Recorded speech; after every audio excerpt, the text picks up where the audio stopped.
Right. Now, you've been able to look at some of the questions that have been coming in. Are there any specifically on this topic before we move to the next that you think that we need to stop for right now? Or have you had a chance to keep up over there? I keep interrupting you and asking you questions. So maybe you haven't had a chance to look and see. Okay, let me read this question here. I know today is not about limerence specifically, but I know you have said that long distance can extend limerence. My wife's limerent object lives halfway across the country. My current job ends in 6 weeks. My wife has blocked a couple jobs because she doesn't want to live in their locations, and I don't want to leave my 2-year-old son. I have a great career opportunity. It would move us across the country, 1 hour from the limerent object. Wife has agreed to move. Is taking the job a really bad idea, or could moving closer to the limerent object potentially quicken the limerence process for my wife? Okay. The difficulty in teaching about things is that sometimes people don't grasp all the nuances of what we teach, and that makes all the sense in the world. And sometimes can just take, well, I heard you say this, and does this how that applies? In a minute, I'll tell you about our coaches, because sometimes the best thing to do is that you actually call and you get a deal where that you talk to one of our coaches. What I mean by that is somebody who can actually listen to your specific situation, understand the specifics of what you're going through and facing. And then our coaches, we have male coaches and female coaches, then our coaches can help you think through the best decision that you make. Because I know that when I teach in these big principles, sometimes it's like, yeah, but how does it apply to this? All right, well, let me try to answer this question if I may. What's being referred to here is the fact that from the research, we know that limerence typically ends in one of 3 ways. Not only does the social science research say this, but our experience bears it out. Not just my experience, but thousands of people we work with, we see that it pretty well happens this way. Limerence typically ends in one of these 3 ways. Now, limerence is this sense or feeling of being madly in love with this other person. Now, as we go through that, and remember that level of intensity of love, it's an obsessive kind of love. Because, again, if you're the person who's in that, you know what I'm talking about. You think about your love object, your limerent object, if you want to use the social science words, the person that you're in love with.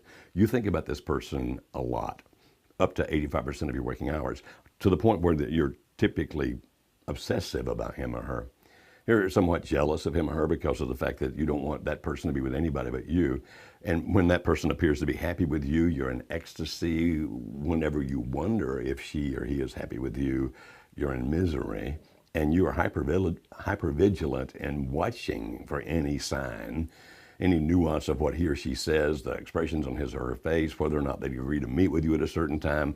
And even if they give a very valid excuse for not going, you're wondering, does it mean, is it possible, is she leaving me? And so there's a great deal of fear in this kind of intensive love that we refer to as limerence. And again, you can go on our website, Marriage Helper, marriagehelper.com, and find out a lot about that. But now, in answer to that question, that kind of love, that emotion we call limerence, typically ends in one of 3 ways. One is you wind up together. Because one of the strong things that drives the intensity of this emotion is the fear that you're not going to wind up together. And that fear intensifies the passion part of that.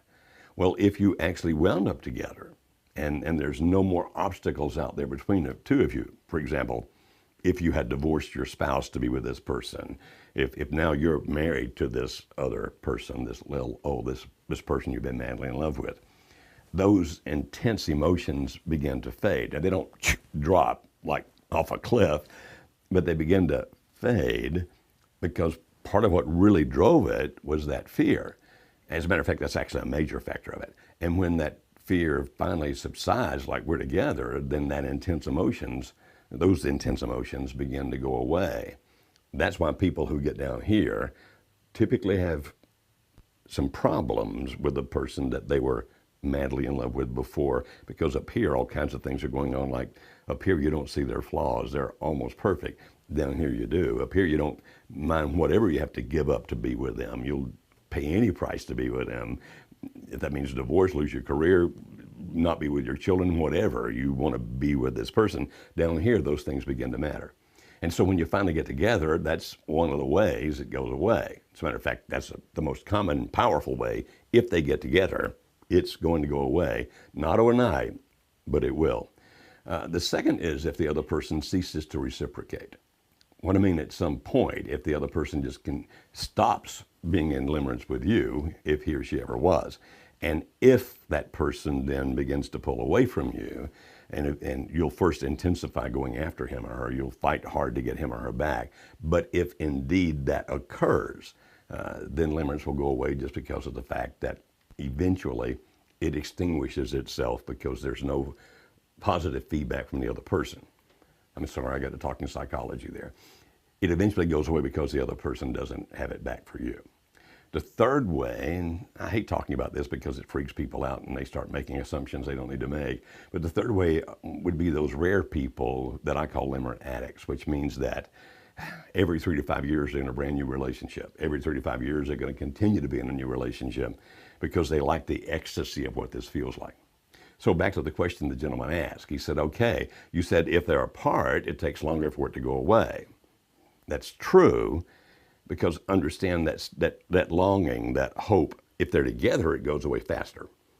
So pulling them apart, and they're not together anymore, like one's way over here and one's way over here, does elongate the process to some degree. Okay, I get that. So he's saying, well, she's willing to move away, but that's going to make those emotions last a little longer, right? Probably. Understand people are individuals. We can't always say right, but probably, yeah, it'll make the emotions go a little longer. So he's saying, well, should then I just keep her close to him so it goes away faster? In my opinion, no, don't do that. Because here, yes, it might be that the limerence doesn't last as long, but it's also probably that it's going to be more intense because of the proximity to the person. So if I were having to choose between those two things, if it were, now you make your own decisions, but if I were in that situation, then if she's willing to move, I'd move. Now, I can't guarantee you what's going to happen. People are all different. But no, I don't think it makes things worse. It will probably elongate the emotions that she feels in terms of time, but not necessarily in terms of intensity. Where staying over here might actually increase it in terms of intensity. Allison, did I make any sense whatsoever with what I just said? You did. Okay. I think you got around and you answered the question. So you're good.